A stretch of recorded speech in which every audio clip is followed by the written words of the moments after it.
Hi, my name's Chris, and today I'll be looking at the second of two of Canon's old FD lenses, adapted onto a Canon EOS R camera. This time, we have the little FD 50mm f1.2L. It's a manual focus, manual aperture optic, which debuted in this particular form in 1980. A few months later, a non-L version of the lens was also released, which was cheaper and had slightly lower quality optics, but I thought that testing out the L lens might be a bit more interesting. It can be found on eBay for about $600 in the US or £500 in the UK, so it still commands pretty high prices, although if you're lucky, you might find one a bit cheaper than that. It will only work if you adopt it onto a mirrorless camera.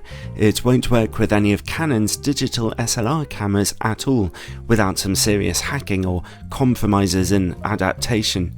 To find out a little more about Canon's FD lenses, take a look at my review of their old FD 85mm f1.2L lens. This 50mm lens, despite being manual focus only and needing an adapter to fit onto your camera, still generates quite some interest on the second-hand market, because any 50mm f1.2 optic can yield some pretty stunning images with beautifully out-of-focus backgrounds, not to mention the fast shutter speeds you can access from it letting in so much light. Let's start the review by taking a closer look at its build quality. For a full-frame f1.2 lens, it's actually really lovely and small, and only weighs 380 grams. At the rear, you can explore the antiquated mechanical baggage of the FD system's aperture control mechanism. All FD to RF mount adapters should have a mechanism to make sure it all works properly. In front of that, we find the aperture ring, which clicks quite positively every half stop of aperture. The aperture mechanism has 8 iris blades. And finally, we come to the manual focus ring.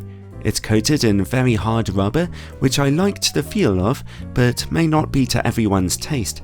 More importantly though, it turns really smoothly with just over 180 degrees or so, just the right precision for manually focusing at f1.2. Some people are very interested in using these old FD lenses for video work. Well, as you focus this lens in and out, you see rather a lot of focus breathing, so that aspect of its performance won't be delightful to video makers. The lens's filter size is a small 52mm. Overall, its build quality is just gorgeous, small, metallic and simple. Next, image quality. I'm just testing this one on my Canon EOS R, a mirrorless full-frame 30MP camera. It's adapted on using a simple adapter that doesn't have any optical elements to it, so this should be a pretty reliable test. In the middle of the image at f1.2, a number of things are going on. Firstly, there's lots of sharpness, which is great. Secondly, there's a rather red color cast to the whole image. And thirdly, contrast is a bit low. There's a little ghosting on strongly contrasting edges. Here's a couple of real-life examples for you.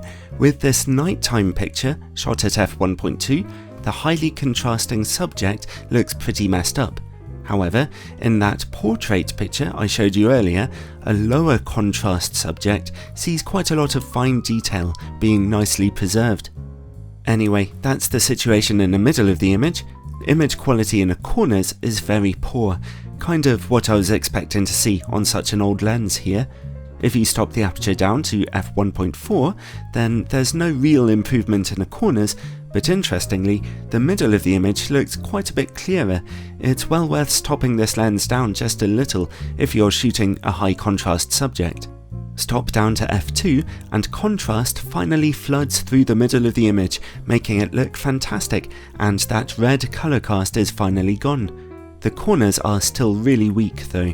There are small improvements at f2.8, f4, f5.6 and f8, where the image becomes decently sharp finally, but some quite clear chromatic aberration is also visible. Overall, well, back in the film era of 1980, this lens's image quality would have been good enough, but it's rather left behind on a high-resolution digital camera. It can render a good amount of detail in the middle of your images at f1.2, but you'll be contending with quite low contrast and colour tinting there until you stop down to f2, and the less said about the image corners overall, the better. Well, let's take a look at distortion and vignetting. The lens projects a moderate barrel distortion, and at f1.2, vignetting is very heavy. Stop down to f2 to reduce that vignetting, and at f2.8, it's quite well under control. This lens can focus as closely as 50 cm to your subject. Close-up image quality remains quite sharp in the middle, even at f1.2, although those problems with low contrast and purple fringing do remain. Again though, stop down only to f1.4 for a noticeable improvement, and at f2, close-up image quality is excellent. Next, let's see how the lens works against bright light. It seems like people's genes weren't the only things that suffered from flaring in 1980, camera lenses did too, and as you can see here, the lens has a bit of a problem in this area. And while we're shooting in the dark, let's look at coma levels. At f1.2, coma smearing on bright points of light is almost as strong as Margaret Thatcher's approach to trade unions. That smearing is really shocking. Stop down to f2 for an improvement, and at f2.8 it's largely under control. Also, if we stop down to f4 and zoom out a little, we can see the lens displaying some quite nice 8-point sun stars. Next, bokeh. The quality of this lens's bokeh is a bit of a mixed bag here. Very strong points of light will see some heavy outlining, which can make your backgrounds look a little messy, but softer lights create nice, soft backgrounds. I actually quite like the character behind this lens's images. They look quietly interesting to me. And related to bokeh is longitudinal chromatic aberration. At f1.2, it's very present in your bokeh highlights, as you can see here. It's still present at f2, but at f2.8 it's reduced. So, overall, this lens has really lovely build quality and a small size going for it, as well as some good sharpness in the middle of its images at f1.2. Going against it is, well, just about everything else about its image quality. 50mm lens designs have come along in leaps and bounds since 1980, so you'd be miles better off spending your money on a sharper, modern 50mm lens. But this lens's images do at least have a little character to them, and if this lens's character appeals to you, and you don't mind manual focus, then you might end up really enjoying it.